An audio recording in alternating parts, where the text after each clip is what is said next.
So I'm in Portishead, which is near Bristol, and it's on a marina. I'll just have a little pivot behind me. And Caroline and I are here looking for a second home, and the plan is that obviously we can come and stay when we like, but when we're not staying, we are using it as serviced accommodation, listing on sites like Airbnb. Now, that's pretty cool, right? Because you've got somewhere that you can go and stay, and you could block it off for certain times when you want to use it. And then obviously in the meantime, you can have people come and stay in the property. You have obviously cleaners local to the property. You could obviously have an SA management company, if you like, near to the property.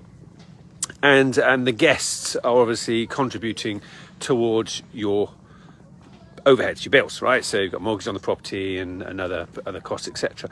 It's at least going to make a significant dent, if not covering all of your costs, on having a second home and having somewhere literally like this to go to as a little bolt hole. And the reason why we're thinking about Portishead is I've got properties, buy-to-let, service accommodation in Swansea, hotel, buy-to-lets, service accommodation in Plymouth, HMOs in Oxfordshire, and SA scattered around the country as well, but I don't manage any of those.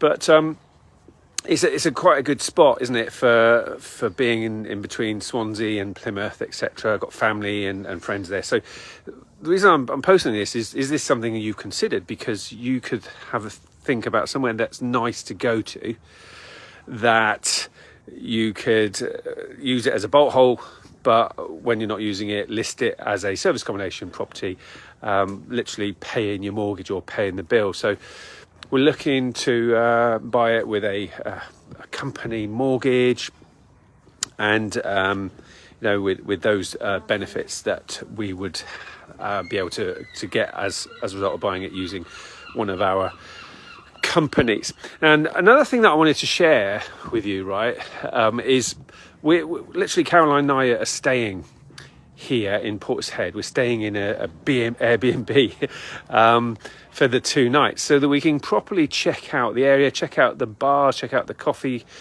shops, and very importantly, check out the sun. Because if you see behind me, right, those properties have now got some sun on them, but it's now 2:45, and some of those have literally only just got some sun.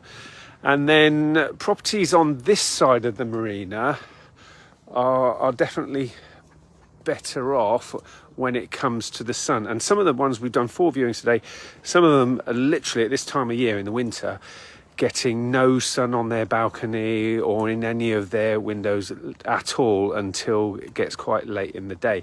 And again, that's going to affect your enjoyment of the property. It's also going to affect the guests' enjoyment of the property. If there's a balcony, but literally it's in the shade, that's not much fun. So definitely when you're viewing properties, have a good look at the sun. And many of you will know I used to be in the army, so I know how the sun works. The sun at 12 o'clock is directly south. Okay, so if it's at 12 o'clock and you look to where the sun is, that's south.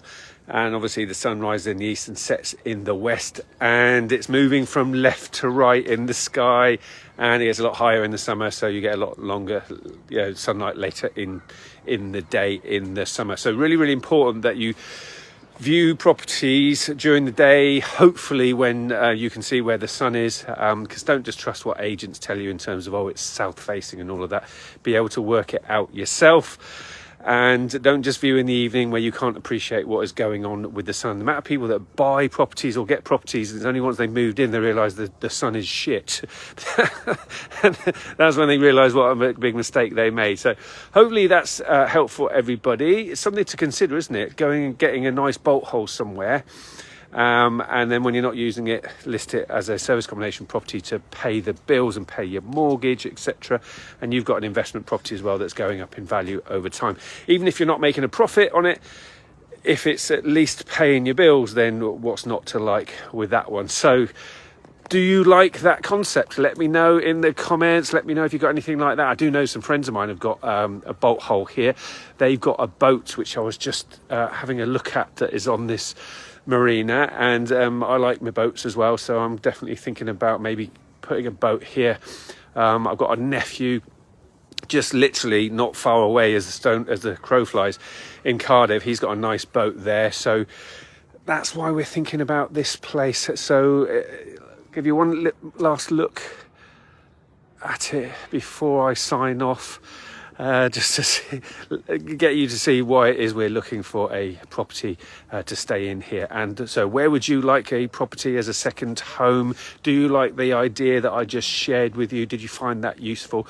Here's to your success in serviced accommodation. And remember, from me, the property soldier, your future needs you. Take care.